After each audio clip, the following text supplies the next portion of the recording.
Hello everybody, welcome back. So great to be with you again. This is the second live webcast from my music studio, my writing room. I'm Debbie Wiseman. I'm a musician, a composer, very proud godmother to Viking Harrier, and I hope you're doing all well in this sort of lockdown that we're all in at the moment. Hope you're staying well, staying healthy, and we're here just to give you a little bit of entertainment for the next hour or so, and I'm really looking forward to sharing some stuff with you, stuff that I've been working on over the past 25 years or so.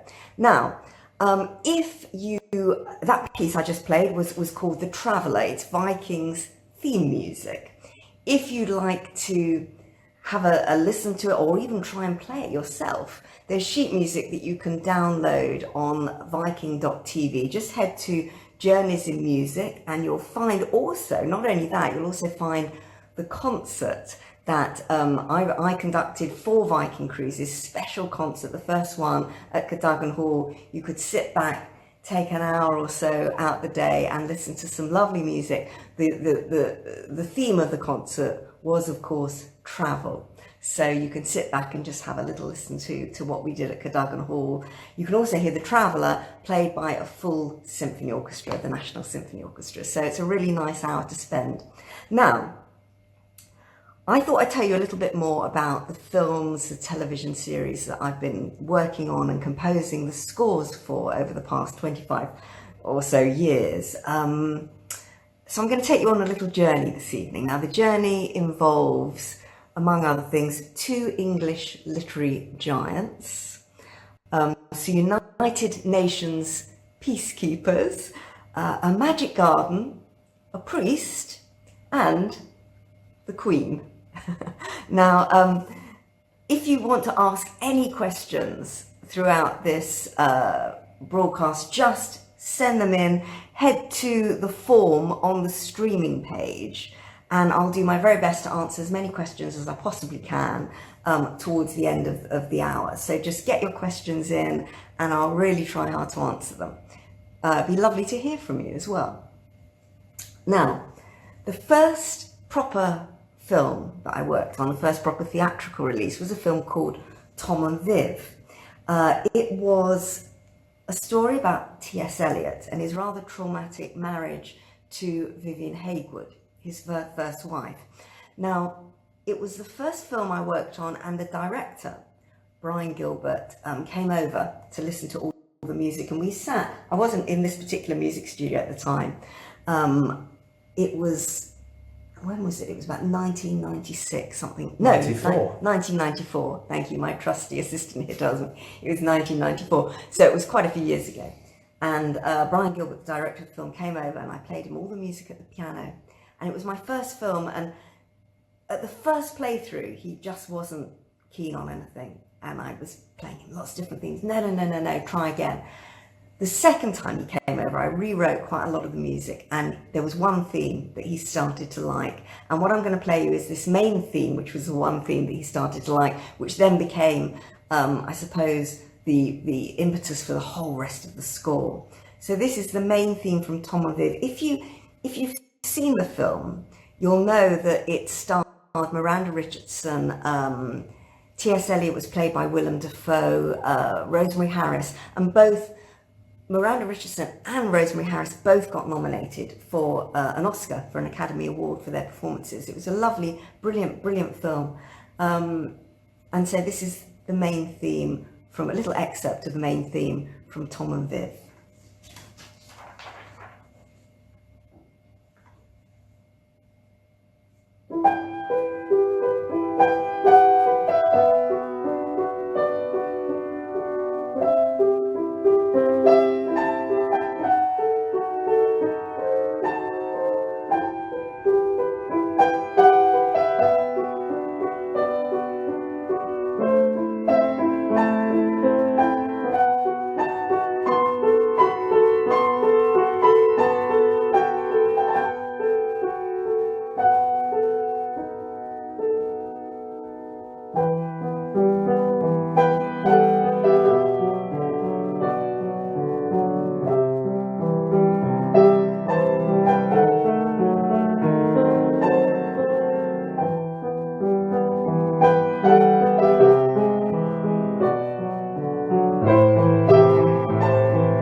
So that's the main theme from Tom and Viv. Now, a few years later, I think it was in 1997, the same team, same producer, same director, made another film called Wilde, about Oscar Wilde. And Stephen Fry played Oscar Wilde, and actually a little known actor at the time, Jude Law, played Bosie, Lord Alfred Douglas. Now, the film really completely started Jude Law's career, and Stephen Fry too. I mean, it was a brilliant performance. I remember all the newspaper headlines at the time, all the reviews and the critics said, "Born to be Wild." And of course, he really was. Stephen Fry's a brilliant actor, as we know, broadcaster, writer. And there are many similarities in personality between Stephen and Oscar Wilde. And the main theme, which I'm going to play you, was written, well, the whole score was written in about 3.5 weeks, 75 minutes of orchestral music. There was a lot of, there were quite a few problems with the post-production in the film. And it meant that everything was left very, very late. So when they needed a composer urgently, I got a call from Brian saying, "Oh my gosh, are you available? We've got 3.5 weeks before we need to finish the film." They do what they call a final mix, dubbing, all that sort of stuff. "Are you available?" And I saw the film, absolutely loved it, and thought, I have to do this, and set to work. I don't remember getting very much sleep in those 3.5 weeks. I don't remember doing anything except writing constantly. But what I'm going to play you now is the main theme from Wilde. It also goes into Constance's theme.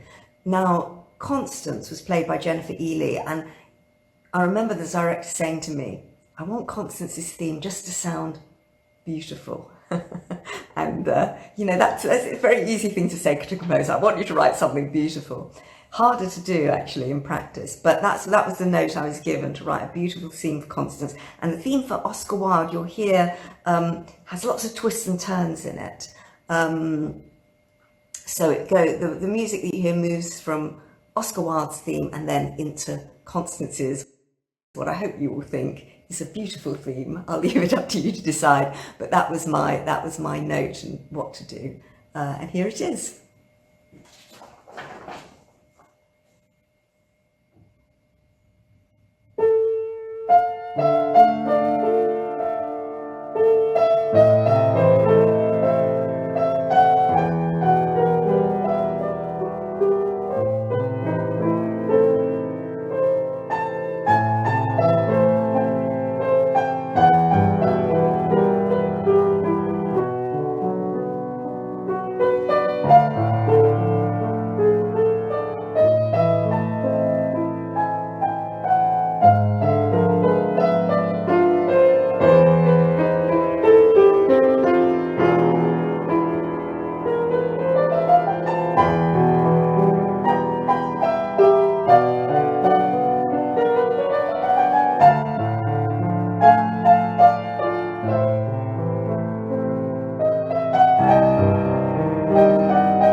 was wild. So after those true life stories, my next film, which was actually the following year, was a film based on one of my favourite books. I don't know if you know the book. It's called Tom's Midnight Garden by Philippa Pearce. And it's such a lovely book. It's the story of a little boy who has to go and stay with his aunt and uncle because his brother's got measles. And he heads off to stay with them. And when the clock strikes 13 at night, he discovers that the old backyard outside transforms into a magical garden, and he goes on lots of adventures. And it was an absolute gift for music, this film, because there's lots of scenes of Tom exploring the garden, and the music followed this almost like a ballet actually at times. It was a really beautiful film. It starred Greta Scacchi, Joan Plowright, James Wilby, and Tom was played by a young actor called Anthony Way. So I'm now going to play you the main sort of magical theme from Tom's Midnight Garden. And this is the theme that threaded the whole score and had lots of different variations, but this is the main title theme.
That's Tom's Midnight Garden.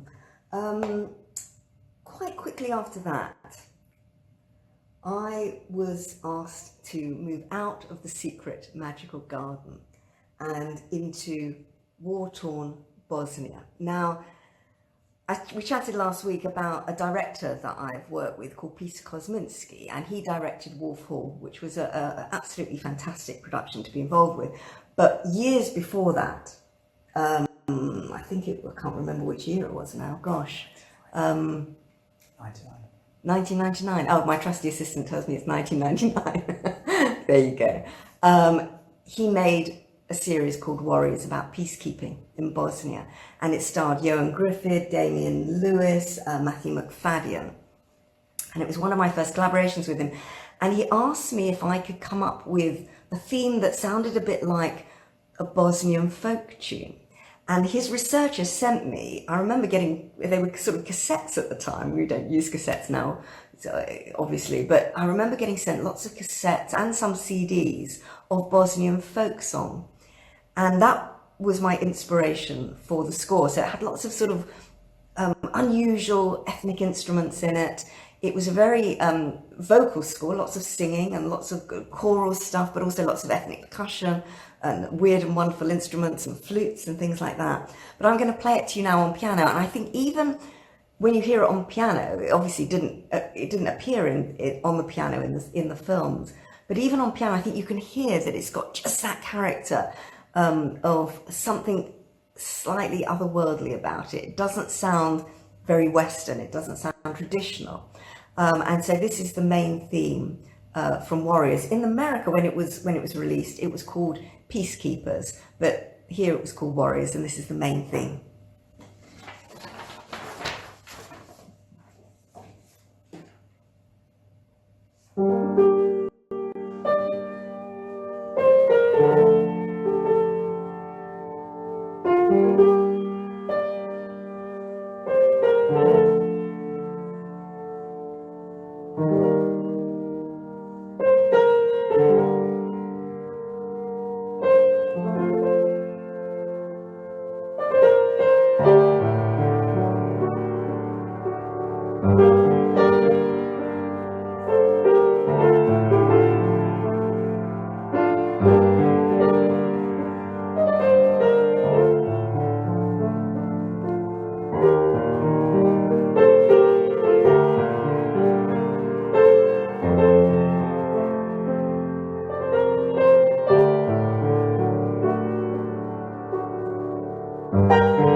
You have to imagine that being played on all these different ethnic instruments. It was actually a fantastically exciting project to work on. Now, I've had quite a number of scenarios to set to music over the years. As you can probably tell, it's always a challenge to fit the music I write to the kind of environment in which the dramatic action is taking place. But I love the fact that as a film composer, as a television composer, you're often thrown different different ideas, different inspirations all the time. You're constantly given something new to do. It's never just a blank piece of manuscript paper, which is great. There's always a story, there's characters, a new drama, locations, and this all helps to inspire the music, and it's really, really helpful, because a blank piece of manuscript paper is great at times, but it's lovely to be given something. It's like a little gift that you've got to work towards. Now, I went from this sort of war-torn Bosnian story to completely opposite 1950s rural England and a fictional town called Kembleford, where a priest called Father Brown lives. Now, it was St Mary's Church is the location, and the resident priest is Father Brown, and every episode he has to solve a murder mystery, a crime, there's something, and he's a sleuthing priest, and he solves mysteries, but he's very clever, very, very bright, and there's always something, the cogs are always turning in his head, and he manages to search out the clues and discover, and it's a real wonderful whodunit. And there've been lots of episodes. It's been sold everywhere in the world, so hopefully, even if you're in America or Australia or New Zealand or wherever you might be, certainly in the UK, you might have seen an episode of Father Brown. It's been the most fantastic project to work on. There's so much, it's such fun, and there's so many different characters. Mark Williams plays a priest, Soraka Cusack plays his loyal assistant. You probably know Mark Williams from Harry Potter, actually. If you've seen Harry Potter, he's in that. And it's very, very characterful, full of fun. And I'm going to play you the main sort of sleuthing theme from Father Brown. Generally, it's played on either a bass clarinet or a vibraphone, actually. For some reason, that combination of instruments seems to work very well as he's sleuthing and discovering what's going on. So this is the main theme from Father Brown.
That's Father Brown. It's based on the G.K. Chesterton novels. They're actually about to start filming Series 9. Can you believe it? There will have been, after Series 9, there will have been 100 episodes of Father Brown. And as soon as we're out of lockdown, they'll be shooting again, and another brand new series is on its way. So that's something really to look forward to. Now, I was been very lucky to have been asked to compose music for one or two different royal events over the years. The first one was the Diamond Jubilee pageant in 2012. I don't know if you remember, it was televised all around the world. There was the most amazing pageant on the River Thames, hundreds and hundreds of boats on the river. And it was just the most extraordinary event. The only problem with the day was that instead of it being a glorious summer June day, it rained really badly. But, you know, it was absolutely fantastic because it showed the real British spirit, because everybody was lining the banks of the River Thames, and and they had their umbrellas up and their kind of, you know, their cagoules and all these things that they were wearing, and everybody was smiling, and it was the most magical day. It really was absolutely fantastic. And I was on one of the boats, the Georgian barge, conducting music that had been written specially for this event. They commissioned 11 composers to write new water music. So Handel's water music, which we all know and love, we were given titles of each of the movements, and I was given Gigue, the Gigue, G-I-G-U-E, Gigue. And that was my inspiration for the piece, and I was asked to write a new Gigue for the event, which I did, and conducted it on the barge, and all the musicians were getting soaked on the day. But everybody was enjoying it and loving it, and it didn't actually spoil the day at all. In fact, it sort of made it almost more special, and it was a really wonderful occasion.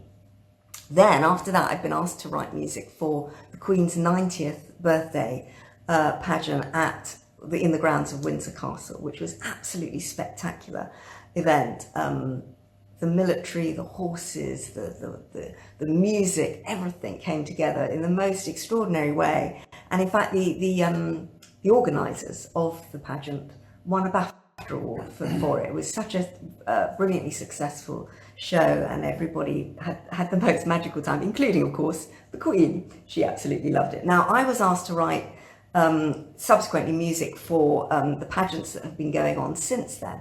But what I'm going to play you now is what was called the exit music from the Queen's 90th birthday.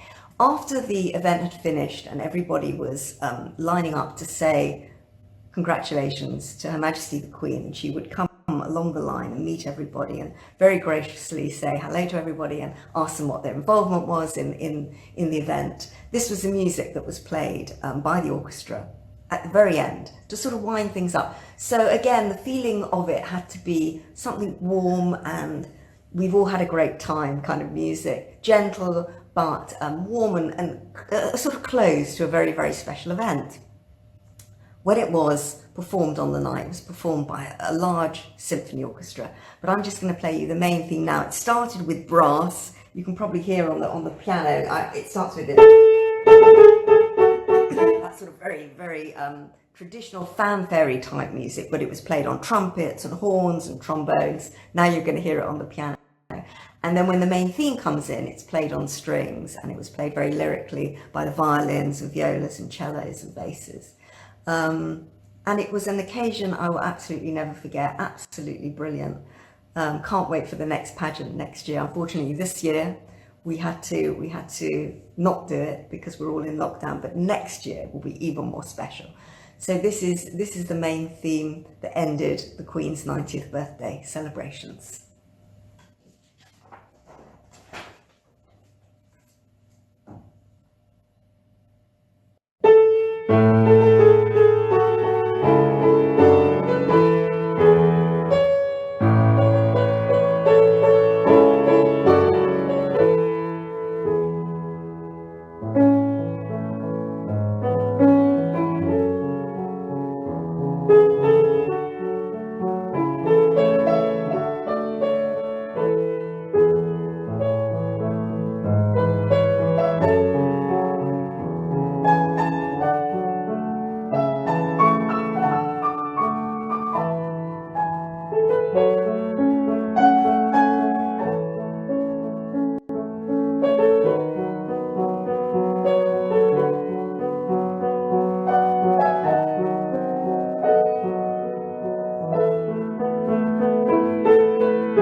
band being played by trumpets and trombones and brass and horns and strings, and that was her music for the end of the show.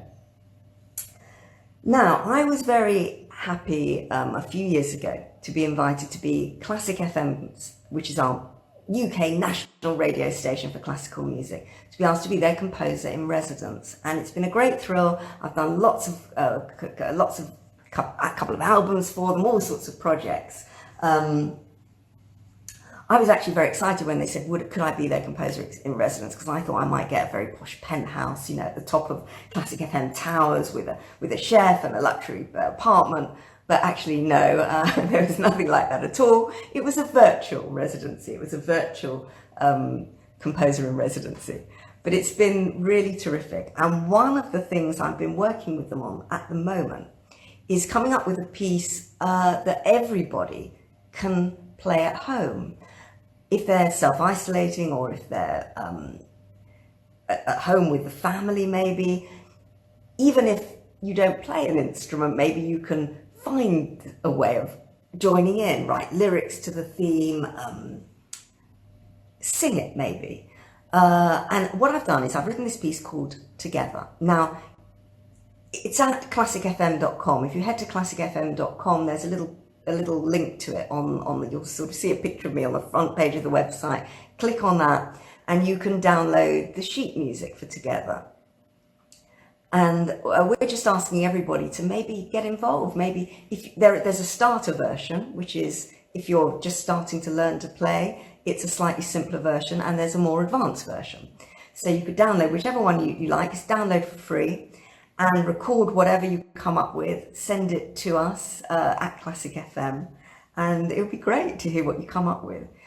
We've had some lovely versions. We've had everything from a really electronic, very imaginative, creative version sent in to somebody playing it on 2 cellos, which is brilliant, absolutely brilliant. So we had lots of variety, and if you fancy getting involved, just head to classicfm.com, download the sheet music, send us in whatever you think of. If you can play the piano, maybe you send in a piano performance, or play it on violin or flute or oboe, clarinet, pots and pans, spoons, sing it, write lyrics, whatever. But just get involved. It's called Together, and I'm going to play it to you now on piano.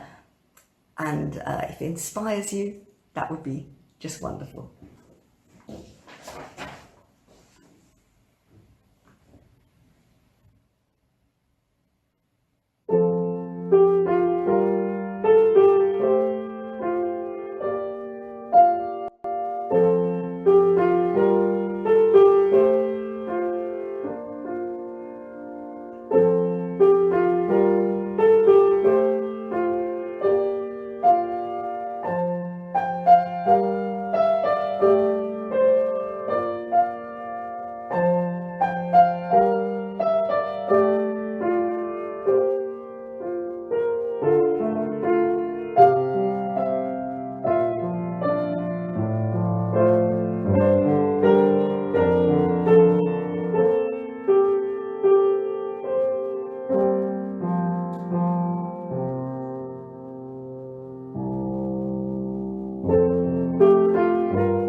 So that's together. It would be great to see what you could come up with. If it inspires you to write something absolutely brilliant, or perform it, or add lyrics, or whatever you fancy doing, just head to classicfm.com and we will love to hear what you come up with.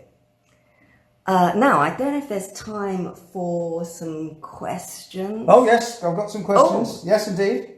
They're very nice questions. Thank you for sending them all in. I'm going to start with Oliver in Oregon, who asks, he says, when writing a score for a film or a series, who do you work most with? He suggests director, producer, writer, actors even. Who's your main person that you liaise with? It's always the director. Sometimes you work with the producers as well. Actually, on Father Brown, I work a lot with the executive producer, Will Trotter, because he is the creator of the whole series. He sort of put it all together from the very first day. But on a film, I'm working on a film at the moment about Roald Dahl called Olivia. And the director is John Hay, and I'm working with him. It's pretty much exclusively. And they are the creative force behind a film. A director takes care of the camera work, the look of the film, they choose the locations, they cast it. Sometimes I do get to meet the actors. Sometimes I'm invited onto the set, and that's great because you get to kind of get a feel of what's going on, and the shoot and all that sort of stuff is very exciting. But generally, from a creative point of view, it's absolutely working with the director and making sure that he's happy with what I write. And often, we sit around the piano, and they'll sit in my studio here, and it'll be a case of just improvising, coming up with a theme that they like, and hoping that I've got something that I can then take into the film and create a full score. I've got two questions on roughly the same theme here. There's one from Marshall in Escondido in California. Hello, Marshall. And he asks, how did you imagine Father Brown when you wrote the theme? How did you picture him? How did you visualize him? And I'm going to combine that with a nice question from Lena in Oslo. Hope I pronounced that right, Lena. And she says nice things about you. Thank you, Lena, for that. It's the same kind of question. How does the creation, the composition and the creation come to your mind? Is it by reading, feelings, seeings, or does the filmmaker give you directions? Well, I'll take the Father Brown section first. Now, Father Brown, I had a very specific brief about that. Or maybe you might not think it's that specific, but they said, it should have a kind of Ealing comedy feel to it. And I remembered that. And you know the way it sort of starts with this...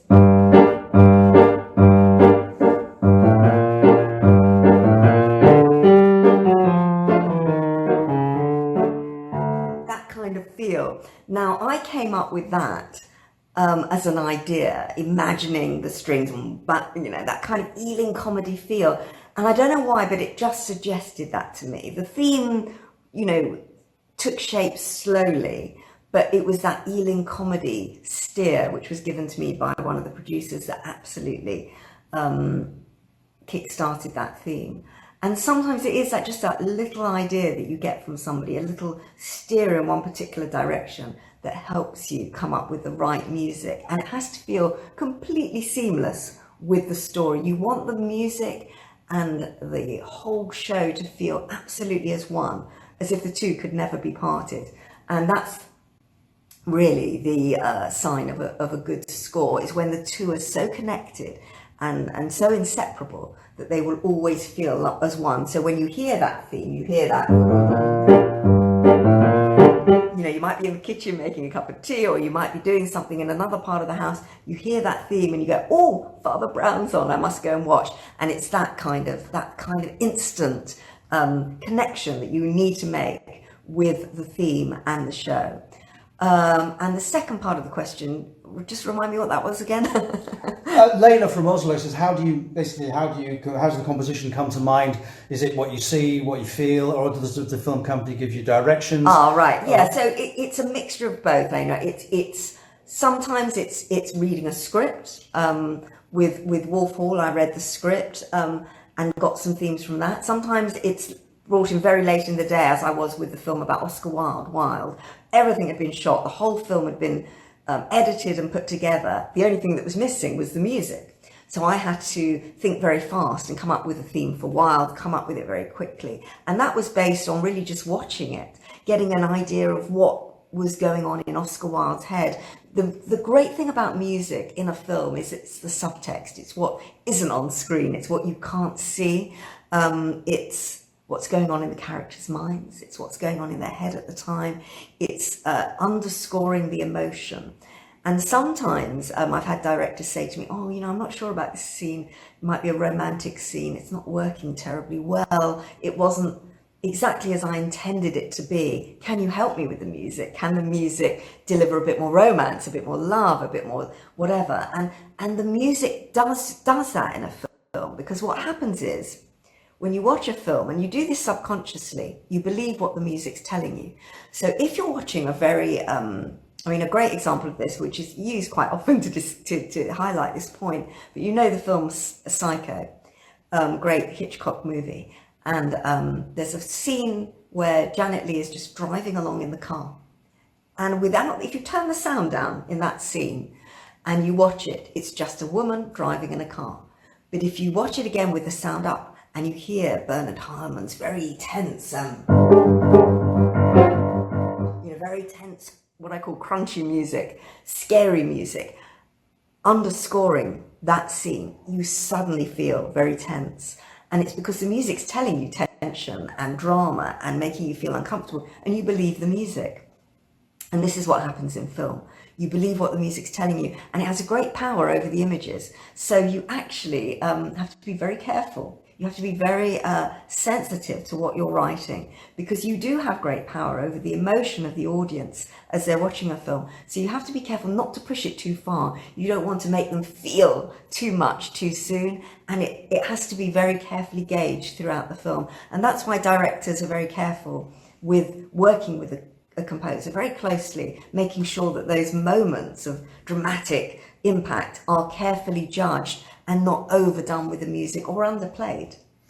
Which developing that theme kind of answers Terry's question as well. Terry's from Alberta in Canada, and he says, do you envision the entire work, or do you start with a musical motif and allow the subsequent developments and variations to occur from that starting point? I guess you've kind of answered that if you wanted to. Yeah, I think I do like a theme, a musical motif, as you've highlighted there, is a great way to start, even if it's just a few notes.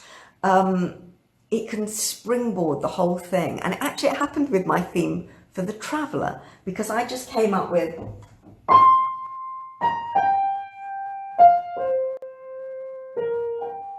just those few notes, and then I thought, oh, okay, that's quite a nice shape. And then I put the harmony in.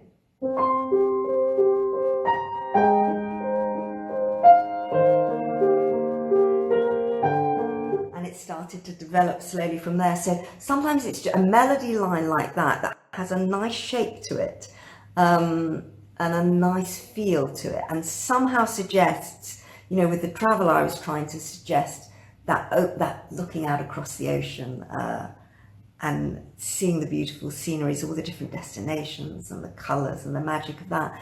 And that shape of the melody seemed to suggest that. And then when I put the harmony in, what the left hand's doing, suddenly it came together as one. And then I started to think about the orchestration and the way it might be played on maybe a flute or a violin, and strings and percussion, where the brass was going to be, and it all starts to take shape. But it starts very small, usually just with a few notes, and that's the key to coming up with something.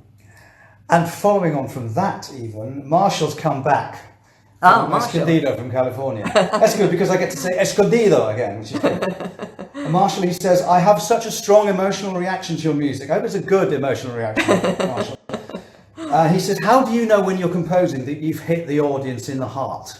Well, that's almost impossible to know, Marshall, because all I know is if it works for me in my heart, and if I feel that I've come up with something that works. Now, you can only go with your own instincts about these things. And I always, you sort of get it's when you get goosebumps, or something works, or you feel that there's something fresh that you haven't said before. And I guess it must be the same when you're a writer, or you're writing a book or something. You find a sentence or a phrase that maybe you're saying something that's been said before, but in a different way. in music, there are only 12 notes in a scale. 1, 2, 3, 4, 5, 6, 7, 8, 9, 10, 11, 12. Then you're back to the note. Now, we all have those same 12 notes as composers. That's all there are. There are 12 notes. But it's the shape of those notes and the way you organize those notes and the way you write something with those 12 notes that hasn't been said before. And that's where I suppose the word inspiration comes from, that you want to find something within those 12 notes that hasn't been said before. And if we think about it, there's been, a lot's been said in those 12 notes by all the great masters of music in history, Bach, Beethoven, Mozart, Handel, Shostakovich, Bruckner, Mahler, Vivaldi. They've all used the same 12 notes, and they've all said incredibly different and imaginative and creative music. They've all done it in their own era, and we still listen to it today. So it can be done, and it's still being done now. And composers are still trying to come up with ways of saying things with those 12 notes, but in a fresh and original way. And that's the challenge. And for me, I always feel with the start of each project a sense of excitement, trepidation, and fear, thinking, am I going to be able to come up with something new that suits this project and that will work and that also sounds fresh and hasn't been said before in some other way? Joan from the wonderfully named town of Champaign, Illinois. Hello, love it. I Joan. love these names. She says, this is kind of revisiting last week a bit, but I thought I'd ask you. She says, there is a drawing of Beethoven behind you. Good Yes. spot, Joan. Very good spot. Excellent. Who are some of your other musical influences, and how did you get into film composition? Well, my other influences are in film. We did chat a bit about this last week, but I love the music of John Barry. I think he writes soaring, effortless themes. If you know the music for Dances with Wolves out of Africa, he also wrote some of the Bond themes. A brilliant composer. Music just effortlessly came out of him. Ennio Morricone, John Williams, Jerry Goldsmith, all these are great film composers. With classical music, I love Mozart, Beethoven, Handel, Haydn, Shostakovich, Mahler, too many to name. And there's also a French composer called Olivier Messiaen, who was a big inspiration for me when I was at music college. He writes very colourful, very avant-garde music, very different to the other composers that I've mentioned, but very, very imaginative. And when you hear a piece by Olivier Messiaen, you know it's him. He has a unique individual voice. And that, I think, for me is very important as well, to come up with something that is so original and so new and so fresh that when you hear the first bars of that music, you think, that's Messiaen, which is incredible. Excellent. Sarah's just come in from, it says here, NC, USA. Now, I don't know where that is. I know where USA is, but I'm sorry, I'm English. I failed geography exams twice. So anyway, thank you, Sarah. It says, Hi, Sarah. Are there any books you've read that haven't been made into movies or plays that you would love to compose the score for? That's a really good question. Gosh. Well, it's almost impossible to answer that. Every single Shakespeare play, but they've almost all been made into some sort of film or anything by, pretty much everything's been turned into a film or a theatre or show or anything by Shakespeare. The book I'm reading at the moment is The Mirror and the Light by Hilary Mantel. Now, this is the final part of the trilogy, which is going to be made into a film and a television production, television series to follow on from Wolf Hall. And it's the very final part of the trilogy where Thomas Cromwell actually dies. So that's very exciting, and I'm looking forward to that. I'm actually reading that at the moment, knowing that it's going to be turned into a television series. So I'm sort of reading it, half imagining it, what it might be and how the music might develop. I've already written themes for Wolf Hall. Will any of those themes still be used, and how will they be used? So that's the one that's in my mind at the moment, I suppose. Sorry if that doesn't quite answer your question, but I hope it gives you some idea. Carol in Missouri Hi, asks, Have you also composed vocal scores or incorporated vocal music in your scores? Yes, I have. I've composed quite a lot of vocal scores. There have been settings of various different texts. In Warriors, actually, which I played you earlier, there was a lot of vocal in that. There was also sort of ethnic voices in there. I composed something called Flood, a TV series, and it was a single film as well, where a singer called Hayley Westenra sung the main theme. There's also a film that you may not have seen, but you'll like the title. It's called Lesbian Vampire Killers, and it starred James Corden and Matthew Horn, and it was a film that was really, I suppose, aimed maybe sort of 14-year-old boys. It was very funny, very crazy, and sort of comedy horror film. And in that, there was a huge choir. There's a great choir in the UK called the Crouch End Festival Chorus, and they sung big vocal choral music in there because it was a horror film and it needed that kind of soundscape to it. Hayley Westenra also sung on that, some solos. So I've had the opportunity to write for choir quite a lot. I've also written a couple of choral pieces aside from film for specific choirs, and it's lovely because you have a text to set. And a bit like when you're writing for film, the reason I love writing for film is because there's something there to inspire you. I mean, with The Traveller, I had the opportunity to go on the lovely river and ocean ships and being inspired by that, being inspired by what you see. And with a text, when you're writing for a choir or for a choral performance, or even just for a solo singer, you have either a lyric or you have a text to set, and that gives you a shape. And you know how I was talking about having a shape for a theme and a melody? That shape can come from words, and you have a sentence or a phrase, and you think about it. And sometimes what I've done actually with a theme for a television show is I've taken the title of the show. There was a show called Children's Hospital, which I wrote some years ago. It's a television documentary series set in a children's hospital, wonderfully uplifting show about the bravery of these wonderful kids. And I took the rhythm of Children's Hospital in the main theme. I'll play it to you. Children's Hospital.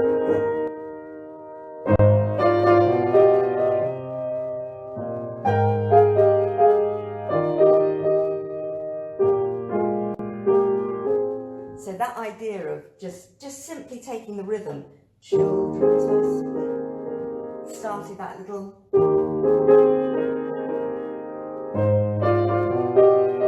and it just flowed from there. And sometimes that's actually quite a good little trick that I've used, is to use the title of the program. It doesn't always work. I mean, obviously I haven't used it more than 2 or 3 times, otherwise everything would be in the rhythm of the show. But it's quite a useful trick sometimes, just to give you some sort of creative inspiration at the very start, thinking, have I got an idea? Where's that idea going to go? And how can I shape it into a melody that works and that will feel absolutely seamlessly linked to that production?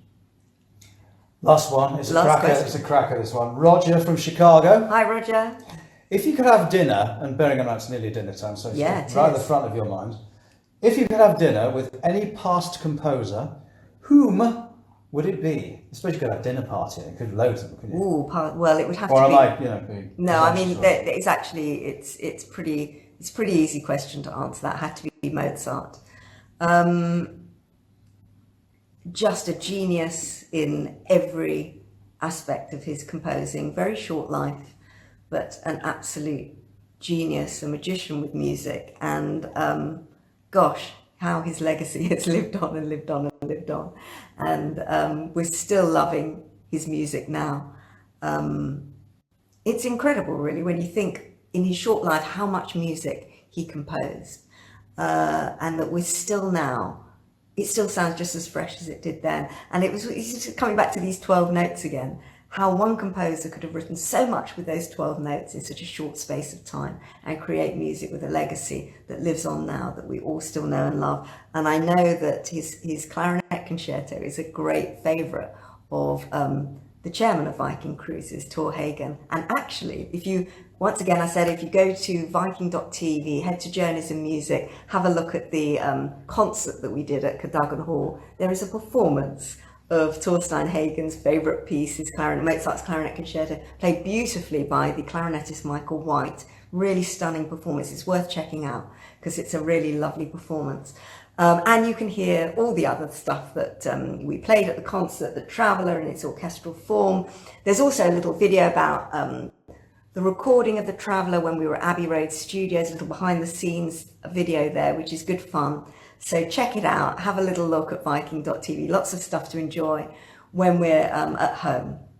Now, I'm going to play you out with a longer version of the Traveller. It's got all the different versions, all the different variations of the theme. So I'm going to just play that to you now and leave you with dreaming of going back on a gorgeous Viking ocean and river ship, dreaming of being back on the water and being able to sail again. I'm sure it won't be long before we can all get back to normal, and can't wait to get back on a ship and sail again. So hopefully I'll see you all there. But in the meantime, just sit back, enjoy the Traveller, picture your favourite destination and imagine going there, hopefully very, very soon. It won't be long, I'm sure. Here it is.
Thank you so much. Been great to see you all. Stay safe, stay well, and hopefully see you on a ship very soon. Take care. Bye.